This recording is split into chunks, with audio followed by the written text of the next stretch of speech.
আজকে আমরা পুরো চোখের একটা 3D ভিউ দেখব। এটা হচ্ছে আমাদের পুরো একটা চোখ এবং দেখতে পাচ্ছি আমরা এখান থেকে একদম আলো পাস করে একদম অপটিক্যাল ডিস্ক পর্যন্ত রেটিনাতে চলে আসছে আলোটা।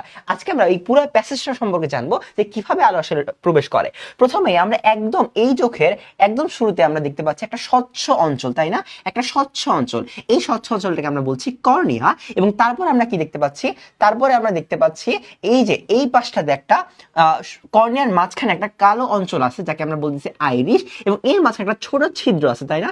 এই ছোট ছিদ্র দেখতে পাচ্ছি কালো জায়গায় অঞ্চল। এই যে ছোট ছিদ্রটা এটা হচ্ছে পিউপিল, এবং এর পরবর্তীতে রয়েছে আমাদের একদম ডোম শেপের একটা লেন্স। এই লেন্সের ভিতর দিয়ে আলোটা পাস করে চলে যাচ্ছে কোথায়? রেটিনাতে। তাহলে এই যে এই পুরো প্রক্রিয়া, যে প্রক্রিয়ায় আমরা একদম আলো প্রথমে পাস করলো কর্নিয়া দিয়ে, তারপরে আইরিশ হয়ে পিউপিল দিয়ে লেন্স হয়ে একদম আমাদের সেন্সরি অঞ্চল যেটাকে রেটিনা, সেই রেটিনাতে পাস করলো।